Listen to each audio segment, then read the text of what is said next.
कार्य समिति की अध्यक्षता कर रहे हमारे भाई पंकज पांडे जी और उनके बाजू में बैठे हुए इस जिले के ऊर्जावान यशस्वी अनुशासन प्रिय जिलाध्यक्ष so called captain Neeraj Kumar Singh ji, उनके रंजीत जी, आप तमाम लोग का मैं हृदय से वंदन और अभिनंदन करती हूँ।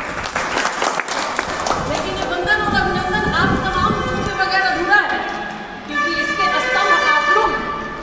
समय की सीमा है, वक्त की पाबंदी है, इसलिए आप तमाम लोग का नाम मैं नहीं ले पा रही हूँ, लेकिन आप सभी लोग मेरे सादर संबोधन में समाहित हैं। सबसे पहले मैं एक चीज़ कहना चाहती हूँ कि इस सौभाग्य है मेरा कि मैं इस मंडल की प्रभारी नहीं हूँ, तो इस नाते मैं 2 मिनट वृत्त लेना चाहती हूँ। यहाँ पे हमारे मंडल के कितने मंडल महामंत्री उपस्थित हैं, वो थोड़ा खड़ा हो जाए। उपाध्यक्ष 6 उपाध्यक्ष होते हैं, उसमें कितने लोग आए हैं, वो लोग थोड़ा 4 मंडल महामंत्री लोग तो 70% में। धन्यवाद आप लोग। 5 मंडल मंत्री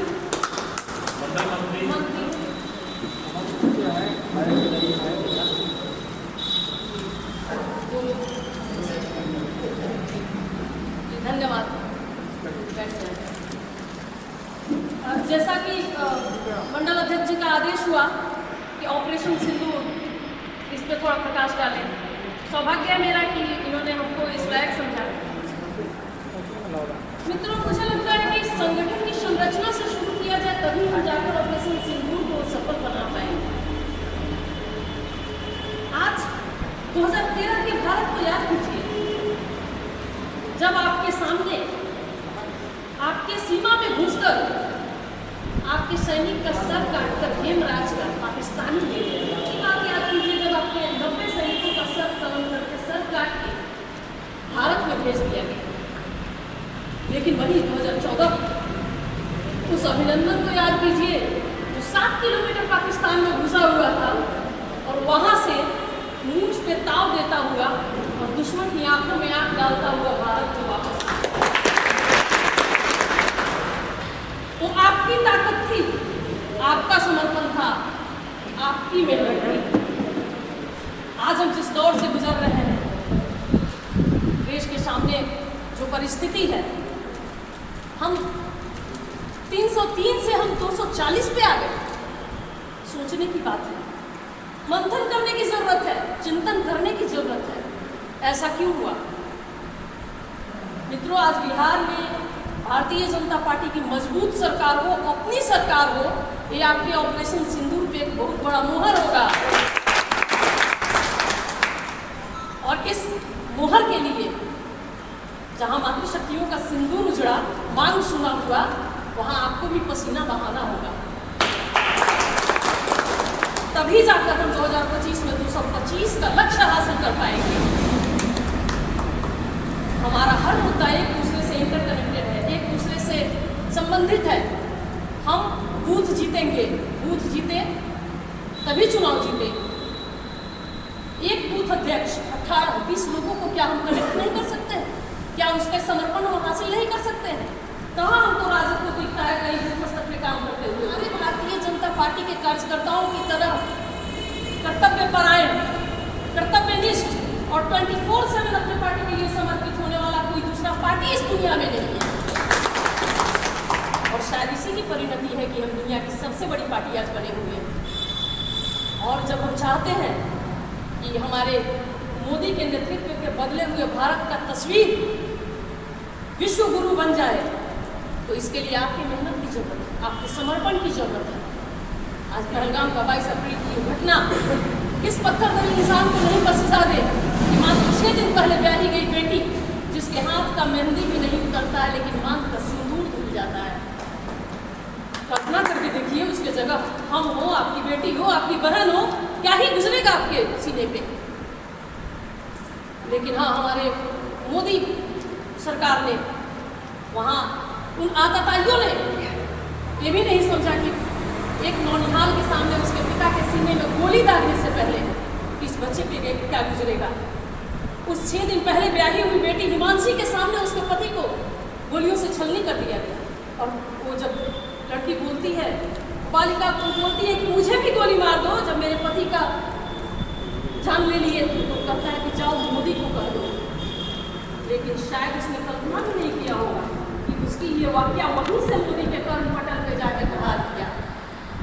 और उसी का देन था कि मिथिला के महनीय माटी से हमारे विधान सेवक ने कहा कि आतंकवादियों को मिट्टी में मिला देंगे, और मिला दिया। ऑपरेशन सिंदूर जैसे हम लोग टीवी देखते हैं, न्यूज़ देखते हैं, मीडिया वाले बोलते हैं ब्रेक का इंतजार, एक प्रोफेशनल ब्रेक है, ब्रेक के बाद फिर मिलते हैं। ये ऑपरेशनल ब्रेक है। ऑपरेशन सिंदूर युद्ध विराम नहीं है, ऑपरेशनल ब्रेक है। हम दुश्मन के घर में घुसे, मारे भी, बताए भी, और प्रतिनिधिमंडल को पूरे दुनिया में भेजकर जताए भी। ये है हमारे मोदी की ताकत।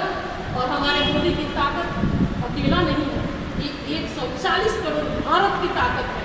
और भारत का मतलब हर एक हिंदुस्तानी, हर एक भारतीय अपने आप में भारत है। इसलिए मैं आप लोगों से कहना चाहती हूँ, ऑपरेशन सिंदूर जिसमें हम S-400 का नाम सुन रहे हैं, उसके गुणगान सुन रहे हैं, उसकी कथा सुन रहे हैं, उसका भी नाम जो S है, S से सुदर्शन चक्र।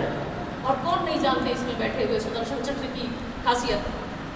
दुश्मनों को नेस्तनाबूद करना है और वापस विष्णु के हाथ में आना है।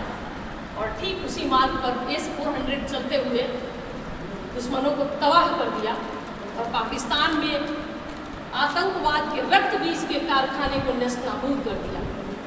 हमारा मकसद कभी नहीं था कि हम पाकिस्तान के आम नागरिकों को क्षति पहुंचाए।